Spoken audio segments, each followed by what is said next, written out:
अहम खबर के साथ करेंगे इंदौर के सांवेर में लगे साधु शैतान वाले पोस्टर मामले में चुनाव आयोग से शिकायत को लेकर बीजेपी ने कांग्रेस पर निशाना साधा है। बीजेपी ने कहा कि कांग्रेस ने चुनाव आयोग से झूठी शिकायत की है। कांग्रेस चुनाव आयोग से एससी एक्ट के तहत कार्रवाई की मांग कर रही है, लेकिन एससी एक्ट कैसे संभव है। बीजेपी ने कहा कि हमने ना तो साधु की पहचान चिन्हित की और ना ही शैतान की। खुद को शैतान समझकर कांग्रेस ने शिकायत की है। साथ ही कांग्रेस पर वोटर्स को धमकी देने का आरोप लगाया है और बीजेपी प्रत्याशी पर अभद्र टिप्पणी करने का भी आरोप लगाया है। मामले में बीजेपी नेता उमेश शर्मा ने चुनाव आयोग को चुनौती देते हुए कहा है कि चुनाव आयोग निष्पक्षता से जांच करे। कहा कि मेरे खिलाफ अगर कोई कार्रवाई की गई है तो समझ ले कि मधुमक्खी के छत्ते में हाथ डाला है। आपको बता दें कि उमेश शर्मा उपचुनाव में बीजेपी के इंदौर के प्रभारी हैं।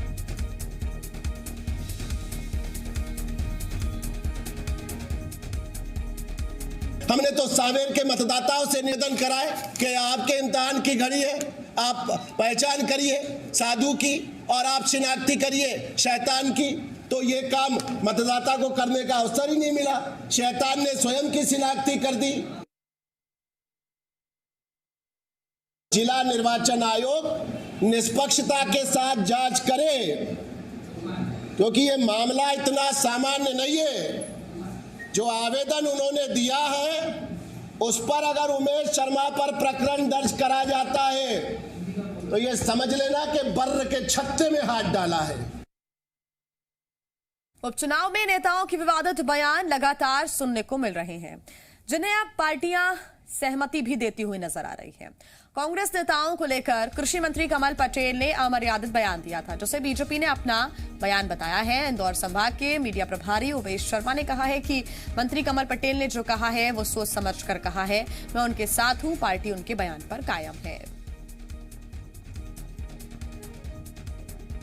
कमल पटेल जी ने जो कहा है, कमल पटेल जी हमारे बहुत वरिष्ठ नेता है और वो जो बोलते हैं सोचकर बोलते हैं, और उन्होंने जो कहा है उस पर मैं उनके साथ खड़ा हूं, पार्टी कायम है। जो स्वाभिमानी लोग थे, सच्चे लोग थे, वो लोग कांग्रेस को छोड़कर भारतीय जनता पार्टी में आए। जो स्वार्थी थे, जो झूठ बोलने के आदि, कहते कुछ और करते कुछ है, वो कांग्रेस में रह गए और इसलिए अब कांग्रेस के ऊपर किसी का ही विश्वास नहीं है।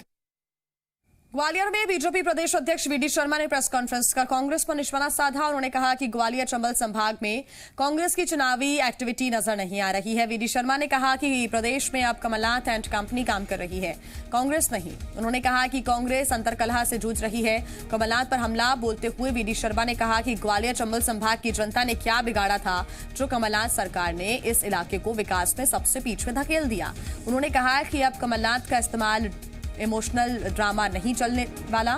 वीडी शर्मा ने बताया है कि राजमाता विजयाराजे सिंधिया की जन्म शताब्दी पर भारत सरकार 100 रुपए के सिक्के जारी करेगी।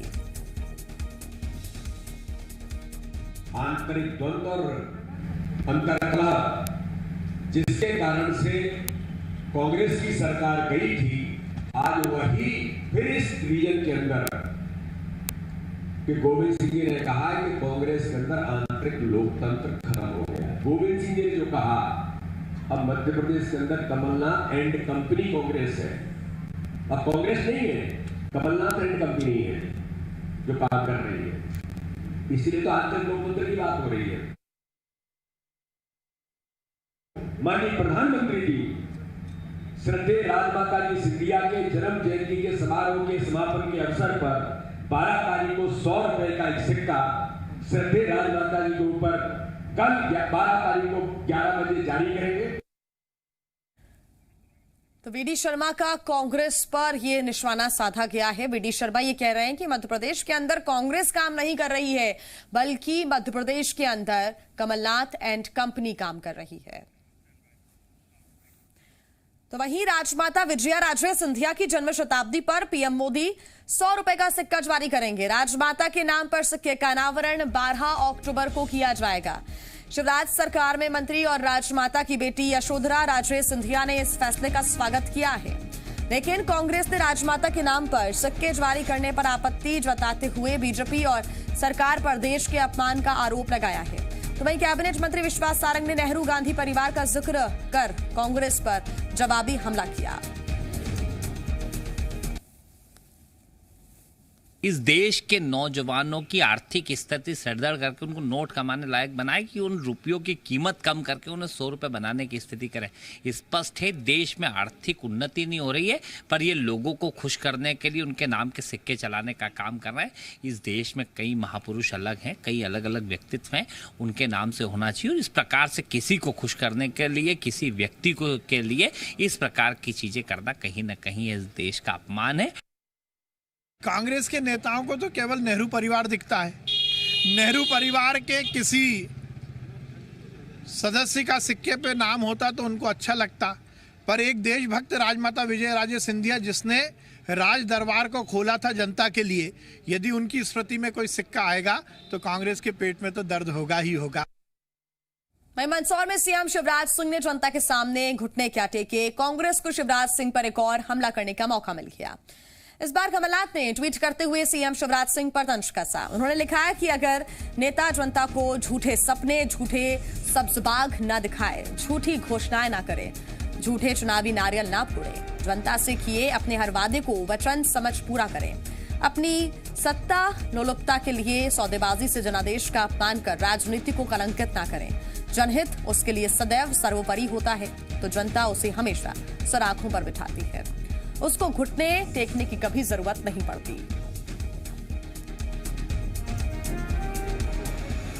मध्य प्रदेश में नारियल सियासत चल रही है। जी हां, कमलनाथ ने ट्वीट कर सीएम शिवराज पर निशाना साधा और कहा कि झूठे चुनावी नारियल फोड़कर पवित्रता के प्रतीक नारियल का मजाक मत उड़ाइए, नारियल को गुमराह और भ्रमित करने वाली राजनीति का हिस्सा मत बनाइए। कमलनाथ ने कहा कि शिवराज चुनाव में ही नारियल लेकर चलते हैं, उन्हें कहीं भी फोड़ देते हैं। कमलनाथ ने कहा कि खुशी होगी जब लोकार्पण के नारियल फोड़ेंगे।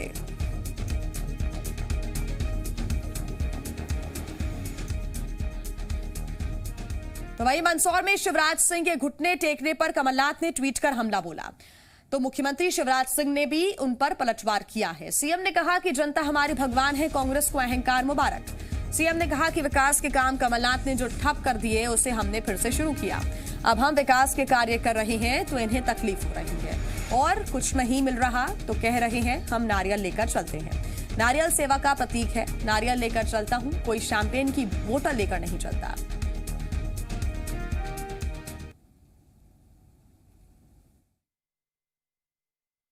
जनता भगवान है हमारी, ये अहंकार कांग्रेस के नेताओं को मुबारक हो अकड़ के चलने का। तो मैंने तो शीश झुका के प्रणाम किया अपनी जनता को। रीवा में भी मैंने किया, एक नहीं लाख बार करूंगा, क्योंकि जनता ही हमारी भगवान है, उसकी सेवा ही भगवान की पूजा है। हम कोई अहंकारी मुख्यमंत्री थोड़ी है। एक बार नहीं लाखों बार जनता को शीश झुकाता हूं, झुकाता रहूंगा, क्योंकि उसी जनता की सेवा मेरे जीवन का लक्ष्य है। अब हम विकास के काम कर रहे हैं तो इनको तकलीफ होती है और कुछ नहीं मिलता तो कह रहे हैं नारियल लेके चलें। और नारियल पवित्रता का प्रतीक है, भगवान की पूजा करते हैं तब हम नारियल चढ़ाते हैं। नारियल सेवा का प्रतीक है, अब नारियल ही लेके चलता हूं, शैंपेन की बोतल लेके तो नहीं चलता। तो उपचुनावों के पहले हर तरह की सियासत देखने को मिल रही है। मध्य प्रदेश के अंदर नारियल पॉलिटिक्स जारी है। इसी मुद्दे पर आज सरकार से भी प्रतिक्रिया लेंगे, विपक्ष के भी जवाब सुनेंगे। जरूर देखें खास कार्यक्रम रात 8 बजे आपकी आवाज सिर्फ जी मध्य प्रदेश छत्तीसगढ़ पर। आगे बढ़ते हैं। चंबल के बिहड़ों में कभी डाकुओं की बंदूकों की गूंज हुआ करती थी। ये डाकू खुद को बागी कहते थे। अब डाकुओं की गूंज तो खत्म हो गई, लेकिन सियासी बगावत का सिलसिला चल रहा है। विधायकों की बगावत ने कांग्रेस की सरकार गिरा दी। अब उपचुनाव में भी बागियों का बोलबाला है। ग्वालियर चंबल संभाग की 16 सीटों में बीजेपी के टिकट से 15 बागी मैदान में है। वहीं कांग्रेस ने भी 7 ऐसे प्रत्याशियों को मैदान में उतारा है जो दूसरी पार्टियों से बगावत करके आए हैं।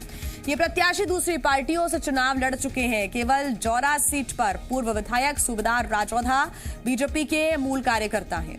कांग्रेस ने समावली से अजय सिंह कुशवाहा, दिमनी से रविंद्र सिंह तोमर, अंबाहा से सत्य प्रकाश सखवार को टिकट दिया है जो बीएसपी से चुनाव लड़ चुके हैं। ग्वालियर पूर्व से सतीश सिकरवार, डबरा से सुरेश राजे, बमोरी से केएल अग्रवाल कांग्रेस के चुनाव चिन्ह से मैदान में हैं। ये पहले बीजेपी में थे। फूल सिंह बरैया बीएसपी और बीजेपी से लौटकर कांग्रेस से अब चुनाव लड़ रहे हैं। बीजेपी का ये कहना है कि जो नेता बीजेपी से चुनाव लड़ रहे हैं वो जनता के हक के लिए कांग्रेस से बगावत करके आए हैं। कांग्रेस का ऐसा कहना है कि गद्दार कांग्रेस छोड़कर गए हैं, 35-35 करोड़ का सौदा करके सरकार गिराई। जिस प्रकार का कांग्रेस का संघर्ष है, आप पूरी 28 सीटें देख लीजिए कि कांग्रेस में जिस प्रकार की बगावत टिकट मिलने के बाद कुछ जाहिर तौर पर हैं जो सामने चुनाव मैदान में है, पर कांग्रेस की जो बड़ी समस्या है भीतर घात की, इंटरनल सैबोटेज की, वो अभी भी कांग्रेस के साथ। उसका कारण स्पष्ट है कि कांग्रेस का संगठन जार और तार हो चुका है और दुर्भाग्य से अब कमलनाथ जी और दिग्विजय सिंह जी जैसे राजनेता बड़े मियां छोटे मियां का एक कॉम्बिनेशन है जो बची खुची कांग्रेस को बर्बाद करने पर। अगर ये बागी होते हम स्वागत करते, लेकिन ये गद्दार हैं, इसलिए स्वागत योग्य नहीं है। ये इन्होंने जो है अपनी पार्टी रूपी माँ से गद्दारी की है, इन्होंने उसकी पीठ में छुरा मारा है, तो ये कैसे इनकी क्षमता हो सकती। चलती गाड़ी में टायर पंचर कर दो आप, चलती गाड़ी में आप जो है इंजन में शक्कर डाल दो, इस तरह की चीज़ें ये गद्दारी में आती हैं। इन्होंने ये काम किया है। कांग्रेस छोड़ बीजेपी में गए नेताओं को कांग्रेस बिकाऊ कहकर उपचुनाव में प्रचार कर रही है और बीजेपी में गए नेता खुद को बिकाऊ मानने को तैयार नहीं है। लेकिन बीजेपी के एक प्रत्याशी ने यह कबूल कर लिया है कि वे बिके हुए हैं। जी हां, शिवपुरी के पोहरी से बीजेपी प्रत्याशी सुरेश धाकड़ ने चुनावी सभा को संबोधित करते हुए कहा कि वो बिके जरूर हैं, लेकिन जनता के लिए बिके हैं। वो सिंधिया के साथ जाने के लिए बिके हैं। आपको बता दें कि कांग्रेस विधायकों ने इस्तीफा देकर बीजेपी में शामिल हुए थे, जिसकी वजह से कांग्रेस सरकार गिर गई थी। कहना चाहता था, मैं बिछा जरूर, लेकिन मैं आपकी खातिर बिछा। मैं बिछा तो हम सबके लोकप्रिय नेता श्रीमंत महाराज साहब के साथ गया। खरगोन प्रशासन ने खासगी ट्रस्ट की 102 संपत्तियों को अपने कब्जे में ले लिया है, जिसमें पर्यटन नगरी महेश्वर की 101 और कसरावत की एक संपत्ति शामिल है। अब इन संपत्तियों पर सरकार का कब्जा होगा। हाईकोर्ट के आदेश के बाद प्रशासन ने ऐतिहासिक किला, राजवाड़ा, प्राचीन मंदिर, नर्मदा घाट, हवा महल समेत 102 संपत्तियों पर कब्जा किया है। आरोप है कि खासगी ट्रस्ट ने संपत्तियों का सही से रखरखाव नहीं किया, कुछ संपत्तियों को कौड़ियों के भाव बेच दिया और कुछ संपत्तियों का व्यावसायिक इस्तेमाल किया जा रहा था। प्रशासनिक अमला पहले दिन 102 में से 28 संपत्ति का ही भौतिक सत्यापन कर पाया है। बता दें कि संपत्ति के भौतिक सत्यापन के दौरान प्रशासन को बड़ा फर्जीवाड़ा मिला है। तोपखाने संपत्ति में, रहवासी मकानों में किराएदार मिले हैं, तो राजवाड़े बगीचे की जगह स्कूल बना मिला। किले के पश्चिम हिस्से में कैफे का नवनिर्माण मिला है, तो वहीं संपत्ति के भौतिक सत्यापन में प्रशासनिक अमले को खासगी ट्रस्ट प्रबंधक मदद नहीं कर रहा है। तहसीलदार, राजस्व, नगर परिषद की टीम को संपत्ति के भौतिक सत्यापन में काफी दिक्कतें हुई हैं। प्रशासनिक अमला खासगी ट्रस्ट की संपत्ति की भौतिक सत्यापन की कार्रवाई आगे भी जारी रखेगा। तो वहीं के कांग्रेस नेता के मिश्रा ने ज्योतिरादित्य सिंधिया पर निशाना साधा है। दरअसल पूर्व मंत्री सज्जन सिंह वर्मा ने सिंधिया पर आरोप लगाए तो मंत्री भूपेंद्र सिंह ने कहा कि 40 सालों में कांग्रेस ने कार्रवाई क्यों नहीं की। ऐसे में के मिश्रा ने तंज भरे अंदाज में भूपेंद्र सिंह से पूछ लिया कि मंत्री जी जरा ये भी बता दें कि शिवराज जी ने ईओडब्ल्यू में दर्ज प्रकरण खत्म क्यों किया है। प्रभात झा जी भी खामोश।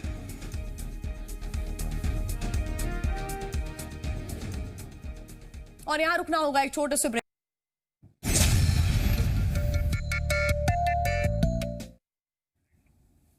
ब्रेक के बाद स्वागत है आपका। उत्तर प्रदेश के हाथरस कांड का जबलपुर कनेक्शन सामने आया है।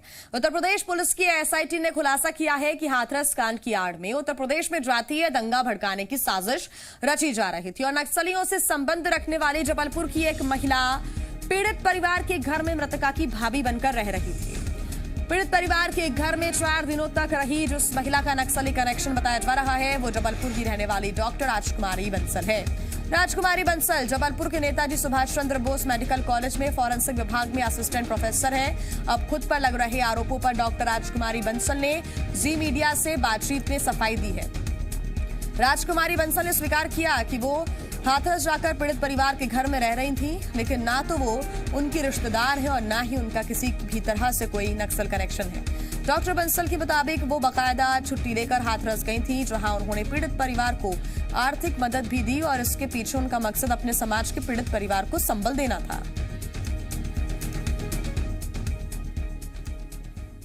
ये बिल्कुल सरासर गलत है। मैंने ऐसा कभी नहीं बोला है, परिजनों ने भी ऐसा कभी नहीं बोला है कि ये भाभी हैं और दंगा भड़काने के लिए कैसे बोल रहे हैं, किस तरह से बोल रहे हैं, इसके बारे में कुछ नहीं कह सकती हूँ। और मैं केवल अकेले गई थी, मैं मानवता के तौर पे वहाँ पर गई थी। और बाकी मैं जो भी आगे की जांच में मैं पूरा सहयोग करूंगी, क्योंकि मैं चाहती हूँ कि क्लियर हो चीज़ें और देश पूरा देखे कि सच्चाई क्या है। और अगर इस तरह से कुछ भी आप एलिगेशन लगा के किसी भी आवाज़ को आप बंद करना चाहते हैं तो ऐसा नहीं होना चाहिए। मैंने जब बताया कि मैं यहाँ अकेले आई हूँ, मैं व्यक्तिगत तौर पर आई हूँ, मैं बहुत विचलित थी पिछले 3-4 दिन से और मेरे को आना ही पड़ा क्योंकि आप लोगों को मिलने नहीं दिया जा रहा था, नज़रबंद कर रखा था आप लोगों को। तो फिर मुझे लगा कि मैं आना चाहिए। मैंने सारी चीज़ें बताई तो उनको लगा कि चलो इस बेटी ने इतना साहस किया, इतना रिस्क लेके यहाँ तक आई है, तो फिर उनको अच्छा लगा मेरा ये।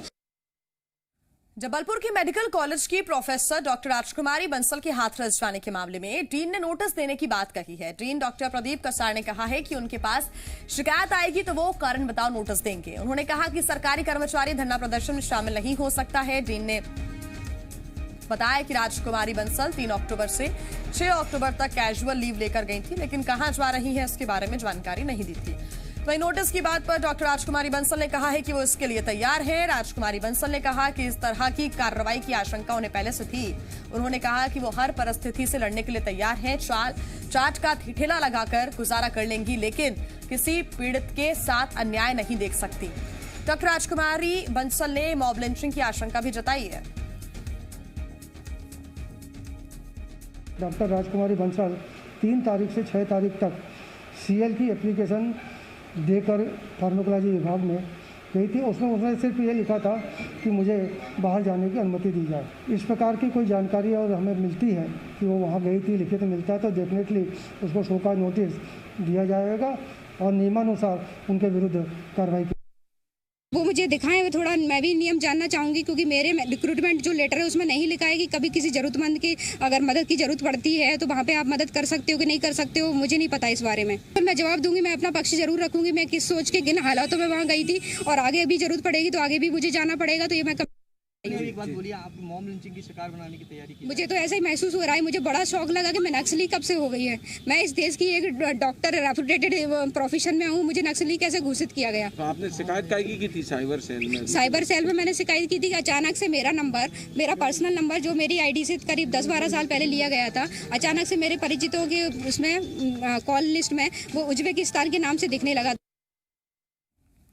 गुना में जी मध्य प्रदेश छत्तीसगढ़ की खबर का असर हुआ है। यहाँ चाचौड़ा में बिजली लाइन बिछाने के नाम पर आदिवासियों से पैसा वसूला जा रहा था और इस खबर को हमने प्रमुखता से दिखाया था, जिसके बाद मध्य क्षेत्र बिजली वितरण कंपनी के अफसरों ने इस पर एक्शन लिया। अधिकारियों ने मौके का निरीक्षण किया और करीब 1.5 किलोमीटर तक 11 kV लाइन का तार बिछाने का काम शुरू करवा दिया है।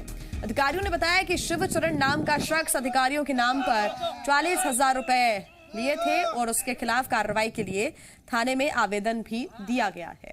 साथ ही मृगवास वितरण केंद्र और संबंधित फीडर पर तैनात अधिकारी कर्मचारियों के खिलाफ अनुशासनात्मक कार्रवाई करने के निर्देश भी दिए गए हैं। और इसी के साथ इस बुलेटिन में फिलहाल इतना ही।